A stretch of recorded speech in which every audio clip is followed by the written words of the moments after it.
Did you know up to 12% of Singapore's land area is taken up by roads? That's over 3,300 kilometers worth of asphalt concrete. Total number of vehicles on our roads?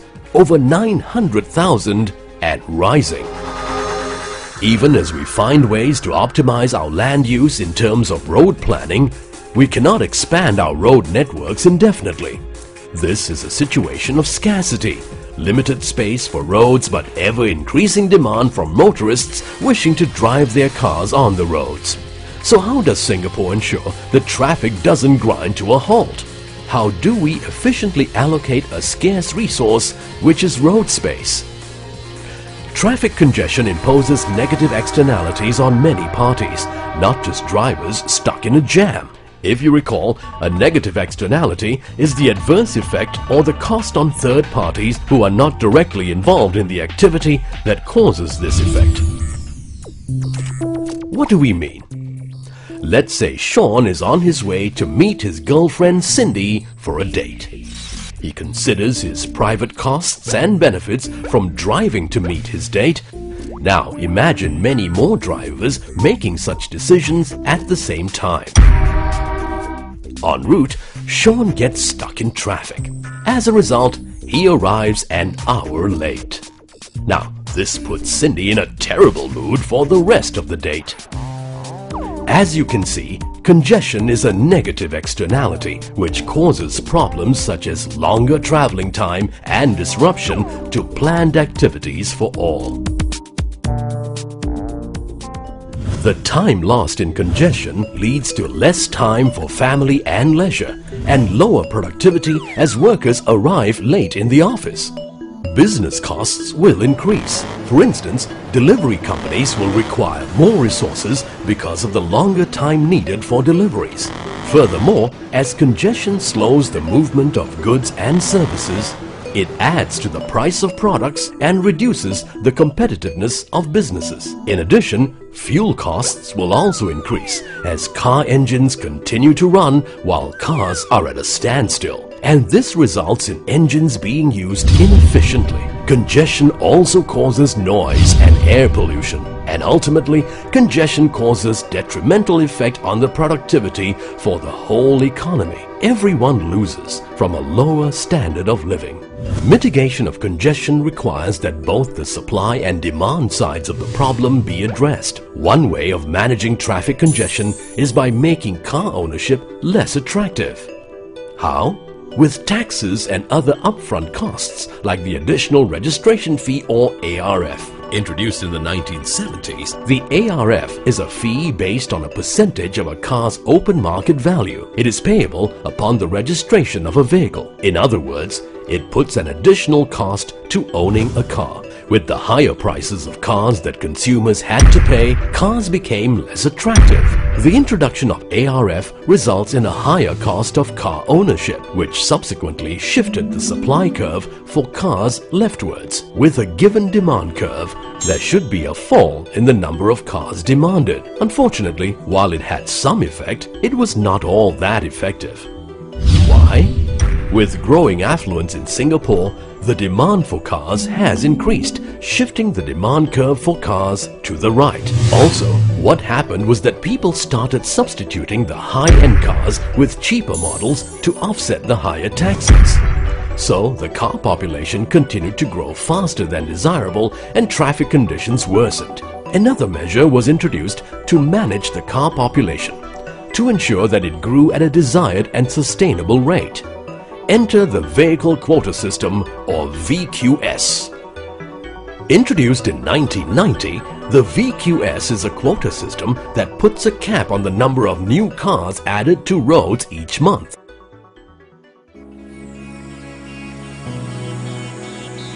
Under the system, buyers have to bid and pay for a Certificate of Entitlement or COE before purchasing a car. The number of COEs available is limited by the allowable quota. Hence, the system allows complete control over the growth of the total vehicle population. The COE gives the right to purchase a car. No COE means no car. A fixed quantity of COE is shown by a vertical supply curve. The price of COE will depend on the demand. The higher the demand for COEs, the higher will be its price. Ceteris paribus. With a limit on the number of cars that can be registered each year through the quota system, it is much easier to control car population growth effectively. But ARF and VQS are only ownership measures. Congestion is not a direct product of car ownership, but rather car usage. Taxes and quotas are blunt tools as they target all vehicle owners, regardless of the distance and time they actually spend on the roads. With high sunk costs to own a car, drivers are likely to drive more to maximize their investment as the marginal cost of car usage is comparatively low. To address burgeoning traffic in the city area, the government introduced the Area Licensing Scheme in 1975, the world's first road pricing scheme.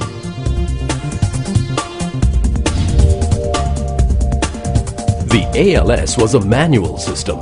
Drivers had to display a paper license on their windscreen to enter the restricted zone. In 1998, the Land Transport Authority improved the road pricing scheme by introducing the Automated Electronic Road Pricing or ERP system.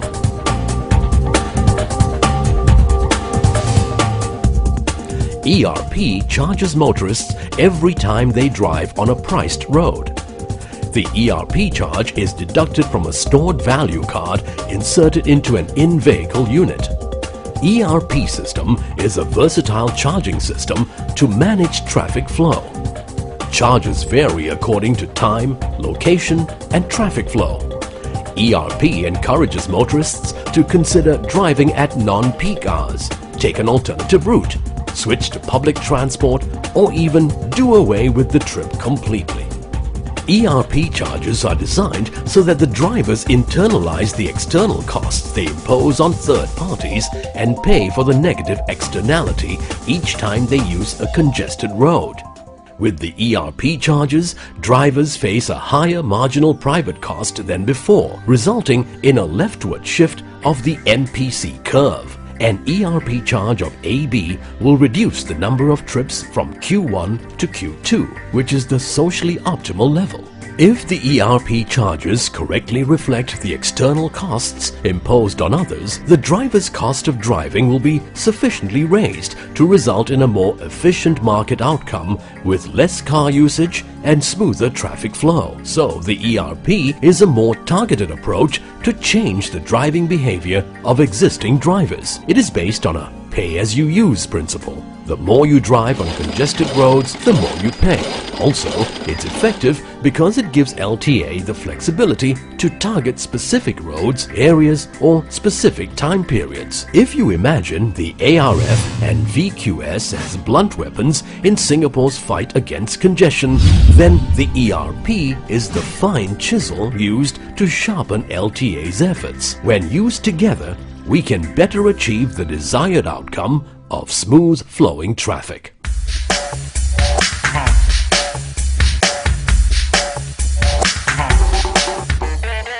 When discouraging car ownership and usage, it is essential to ensure that alternative modes of transport are in place so that people have substitutes to switch to. Having adequate, viable, and close substitutes is essential for the effectiveness of traffic control policies. That is why it is also equally important for us to continually improve and create a good quality, attractive, and affordable public transport system. If you think of the VQS and ERP as push factors to move people away from driving, then an efficient and effective public transport system is the major pull factor to convince them that they are making the right choice. Now that we have a better understanding of how traffic congestion is managed, let us ponder these questions.